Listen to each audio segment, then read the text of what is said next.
بسم الله الرحمن الرحیم. یک شب میگد یک نماینده از شهر آذربایجان هم خیلی شهر قدیمینه است،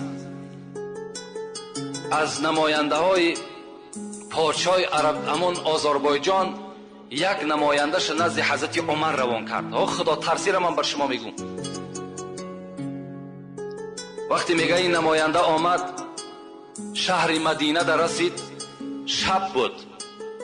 گفت خانه اگر عمر برم در شب تشویش می شود، شب در مسجد شب میگذرانم، سحر انشاءالله آن پیغامی که پادشاه بر من کرده است بر عمر میرسانم. شب میگه آمدم داخل مسجد در آمدم، همین نماینده آذربایجان. وقتی میگه در آمدم در مسجد نشستم، از یک گوشه مسجد میگه شب بی وقت بود، گریه می آمد، صدای گریه می آمد. کسی میگفت پروردگارا مرا ببخش، پروردگارا گناهایی که من کردم جملگی را ببخش، خدایا مرا از بندگی خود دور نساز، پروردگارا عاقبت کار مرا به خیر بساز. میگه هم تا کسی بود میگفت دعا میکرد، گریه میکرد. و ناگاه میگه من مشتاق شدم، از دعای او لذت میبردم. وقتی میگه دعاش تمام کرد و میگه در گوشه مسجد نشست، به نزدش قدم زنان رفتم و در پهلوش نشستم. گفتم ای عاشقی خدا، تو کی هستی؟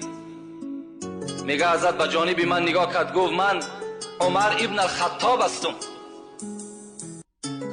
میگه در وجودم یک لرزه پیدا شد، من آوازه عمر را شنیده بودم، عمر را ندیده بودم، در حالتی که عمر با پادشاه بود. میگه گفتم در این بیوقتی شب حضرت تو روز تا بیگاه مشغول هستی، شب چی میشود که راحت میکردی؟ حضرت میگه گفت ای برادر، اگر من شب خواب کنم حق این بندگی خدا را کی میکند؟ اگر روز به خواب برم حق این رعیت، حق این مردم کی به جا میارد؟ برای پسر خطاب خواب شب خواب روز حرام است. حضرت میگه هم تا مراجعت کردن، تا به روز میگه صحبت کردیم، سحر میگه بامداد یک جایه باز در همون مسجد خواندیم و میگه به جانب من گفت یگان پیغامی داشتی؟ میگه گفتم من از آذربایجان آمدم، از پادشاه خود یک هدیه برای شما آوردم، او را میخوام که به شما تسلیم کنم. حضرت عمر گفتن خوب میشود که خانه بریم، در خانه من شما را مهمانداری میکنم، هر پیغام و هر هدیه‌ای که داری اونجا من از شما قبول میکنم. حضرت دستی او را گرفتن، میگه به خانه آمدن. وقتی در خانه در آمدن، اون زمان میگه زنی حضرت عمر دختر علی بود، ام کلثوم. فریاد زد ام کلثوم این مهمان است، یگان طعام داشته باشی نزد ما بیار. ام کلثوم میگه صدا داد عمر در خانه به جز نان خوش و کمی از ملخ پختگی دیگر چیزی نیست. خانه پادشاه که از سه یک قسم دنیا در دست حضرت عمر بود، به جز نان خوش یک کمی از ملخ پخته دیگر چیزی نیست.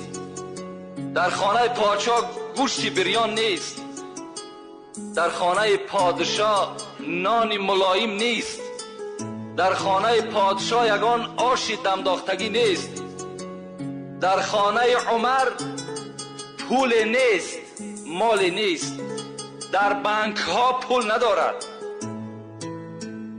حضرت یک کمی خشک میگه نان آوردن. این نماینده آذربایجان میگه وقتی که من زیر دندان میماندم، دندان من در اون نان گذر نمیکرد، نمیگرفت، لیکن عمر را میدیدم آهسته آهسته میگه همون نان میخورد.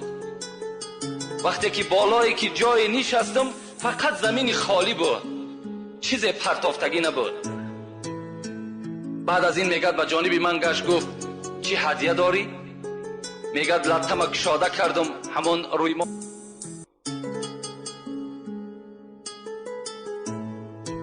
روی هست که بغیر در شهر آذربایجان دیگر در هیچ جا پخته نمیتونه. ایرا فقط کیبانوهای آذربایجان پخته میتونند و این را فقط پادشاه ها میخورند، دیگر هیچ کس نمیخوره.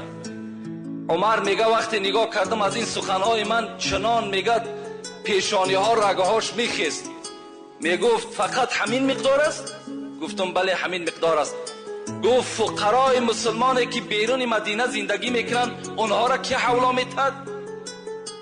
میگه گفتم آخی این باعث شماست. میگه گفت دستمالت جمع کن، این هدیه را برده به پادشاه بده، بگو اگر دفعه دیگر همچنان معامله به عمر میکند به خدا قسم رگهای گردنش میبرم. اینجا مسلمان ها گشنه و تشنه و حلوا را عمر بخورد. بین این خدا ترسی را بین. حضرت خوراک ملایم برای خود اختیار نمیکردند، برای که ترسی خدا داشتند. رأس کل الامر مخافت الله، سر همه کارها ترسی خدا هست. ما و شما باید که در خودمان ترسی خدا را جایگیر بکنیم. از خدا بترسیم، انشاءالله ما و شما هم در دنیا هم در قیامت البته سربلند هستیم. هیچگاه خواه در پنهانی باشین برادرها، خواه در آشکارا باشین، شما فقط و فقط تصور کنین که خدا شما را نگاه دارد.